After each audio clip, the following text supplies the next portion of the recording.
Assalamualaikum warahmatullahi wabarakatuh. Perkenalkan, saya Salwa Fiska Nadlira dari Tutor 19 angkatan 2019. Di sini saya akan memperagakan pemeriksaan fisik kardiovaskular sistem. Nah, di sini seharusnya saya menggunakan probanus laki-laki, namun sekarang saya tidak memiliki standar pasien, jadi saya menggunakan bantal saja untuk memperagakannya. Yang pertama yang harus dilakukan tentu saja anamnesis dan menyapa pasien dan menanyakan keluhannya dan melakukan history taking seperti yang sudah dipelajari sebelumnya.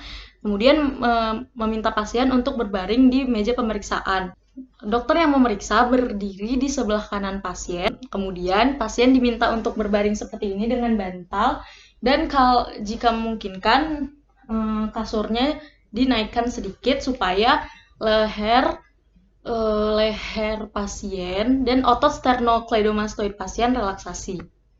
Namun jika tidak bisa kasurnya yang ditinggikan, berikan saja bantal sehingga kepala pasien mencapai 30 derajat. Kemudian dokter yang memeriksa berada di sebelah kanan pasien dan pasien diminta untuk menoleh ke sebelah kiri. Yang pertama yang akan saya lakukan adalah pemeriksaan vena jugularis. Setelah diminta untuk menoleh ke kiri, sedangkan dokter pemeriksa di sebelah kanan, maka kita pertama akan memeriksa kedua sisi leher pasien menggunakan senter untuk mengidentifikasi vena jugularis eksternal pada setiap sisi leher pasien. Ketika sudah menoleh ke kiri, kita senter bagian vena jugularis pasien untuk mengidentifikasi vena jugularis eksternalnya. Di sebelah kanan dan juga di sebelah kiri. Mengidentifikasi dengan senter ini berguna untuk melihat pulsasi dari vena jugularis pasien.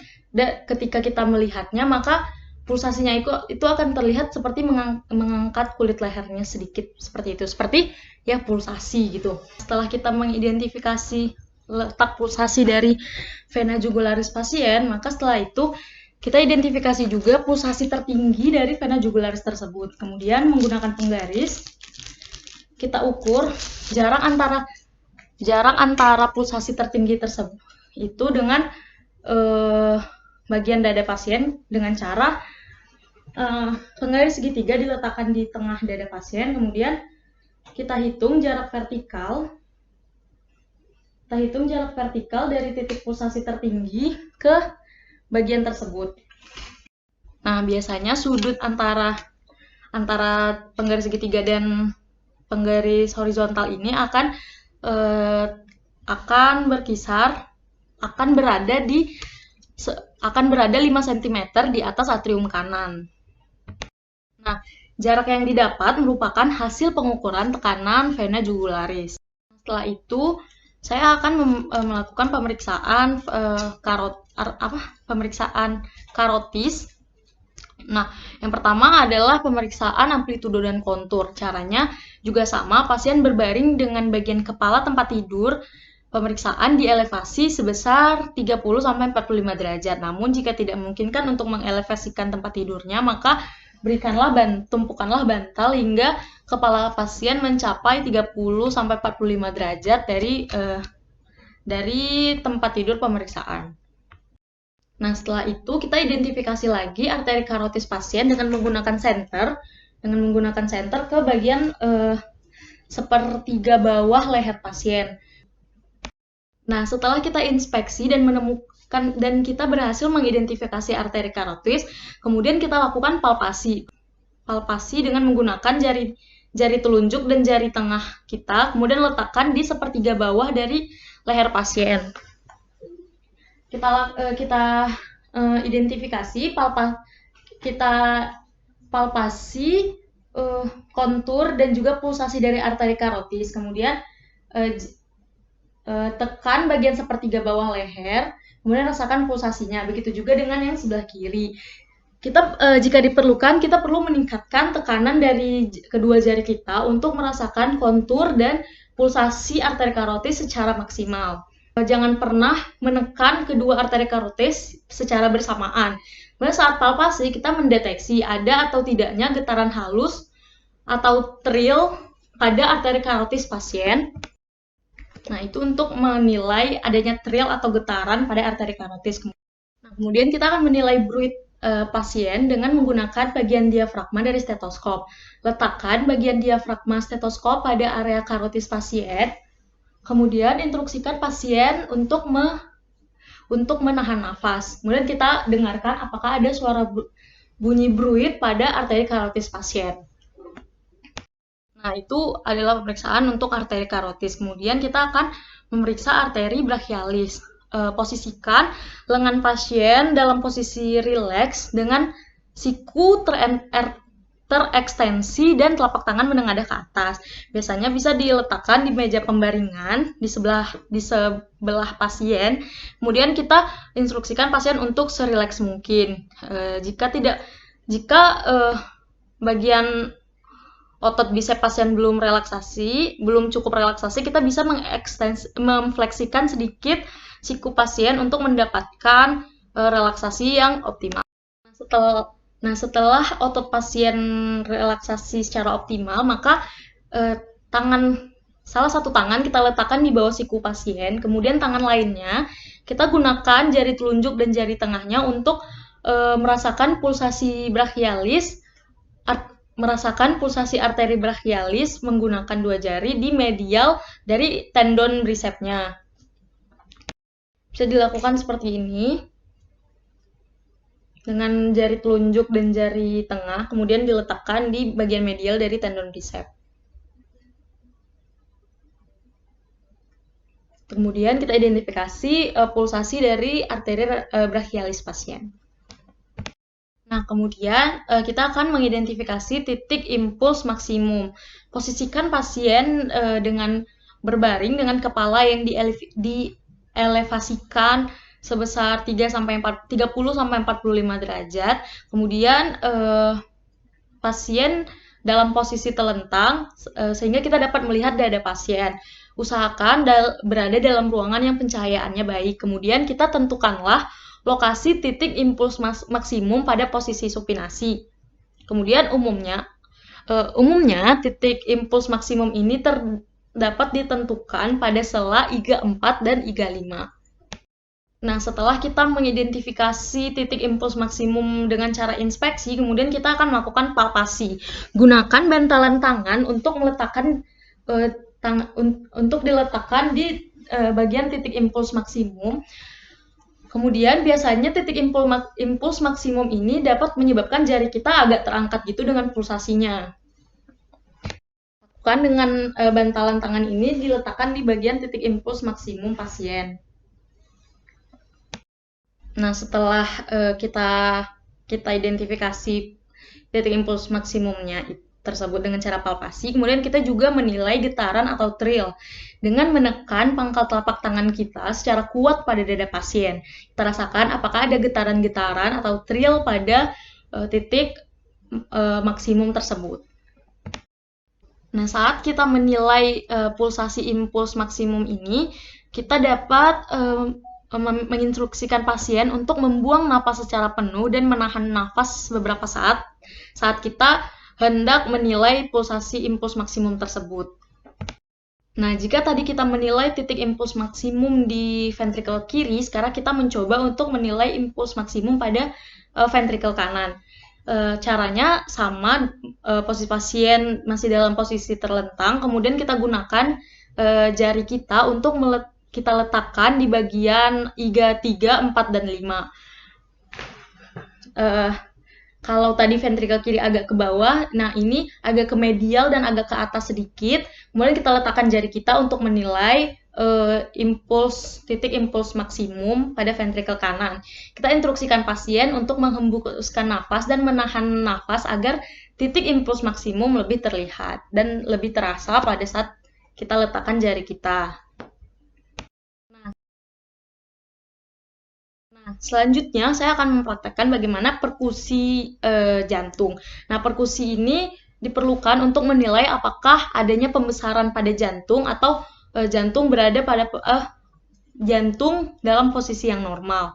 Nah, untuk menentukan batas kiri jantung, perkusi dimulai dari lateral kiri, kemudian menuju ke medial.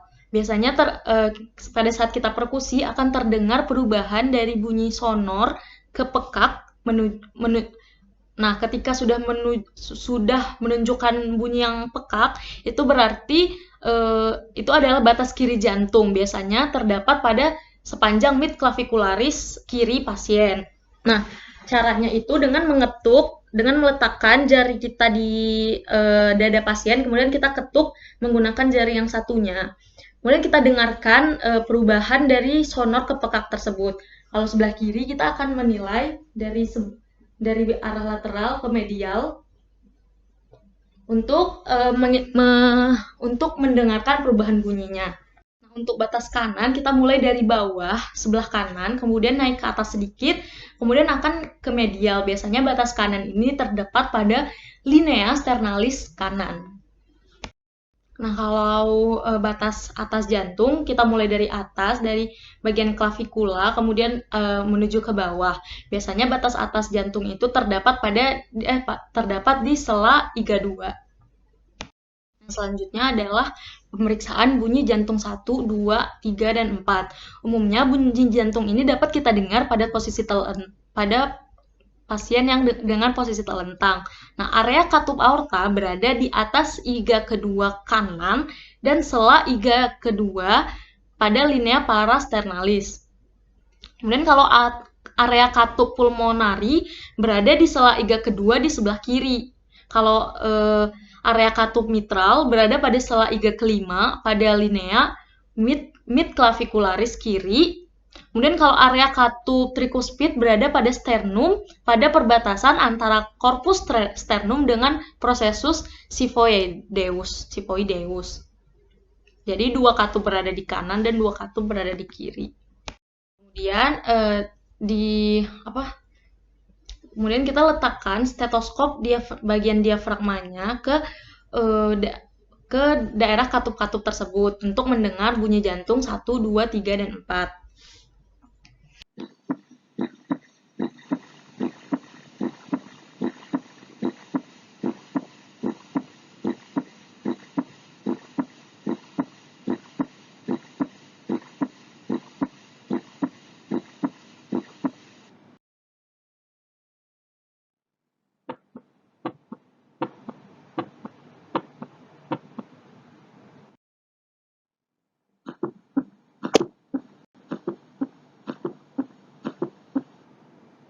Kemudian kita lakukan pemeriksaan murmur kardiak.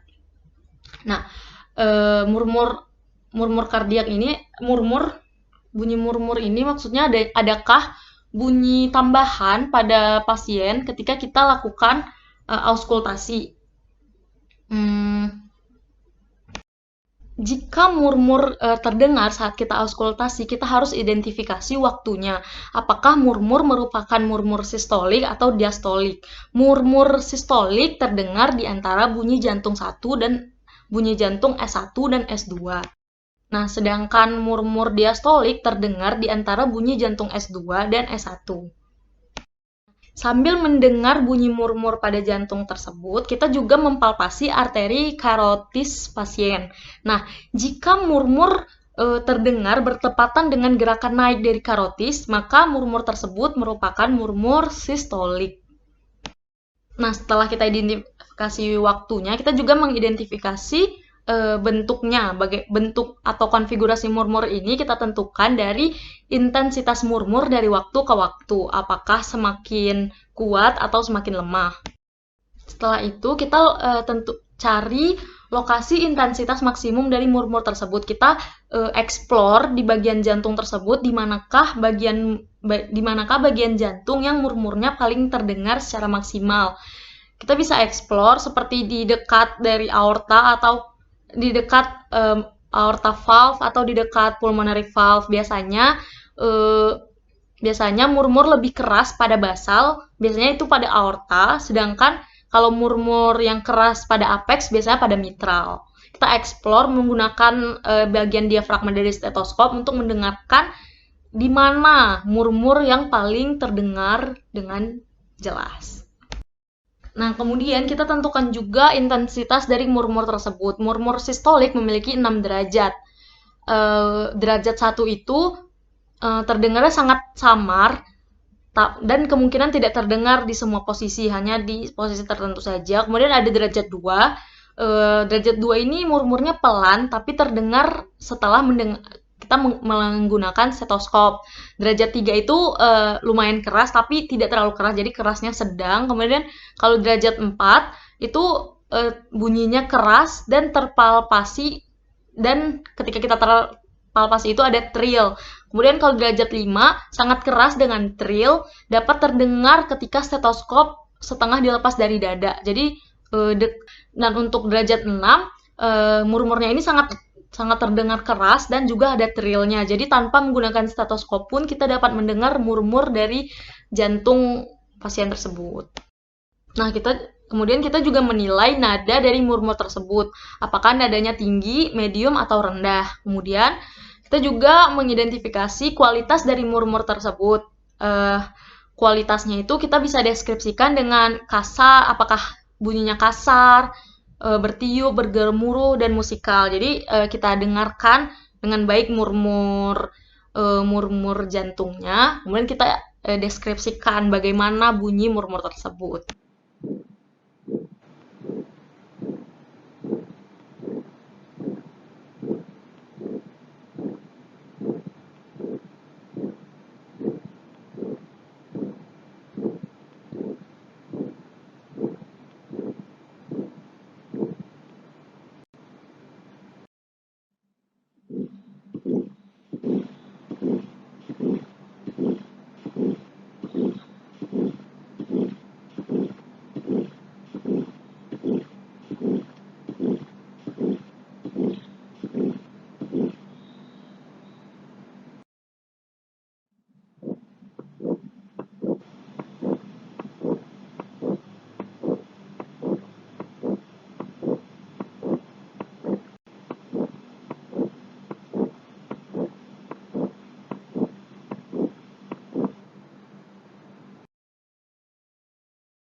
Selanjutnya kita lakukan pemeriksaan ekstremitas. Kita lakukan tes untuk edema. Pemeriksaan ini menekan jari kita, ujung-ujung jari kita pada area dependen di kaki seperti tulang kering, sekitar 2-3 detik. Jika edema pitting ada, jari akan tenggelam ke dalam jaringan dan ketika dilepaskan, bekas jari akan tetap ada. Baiklah, terima kasih atas perhatiannya. Mohon maaf atas segala kekurangan yang saya miliki dalam membuat video ini. Saya ucapkan terima kasih. Assalamualaikum warahmatullahi wabarakatuh.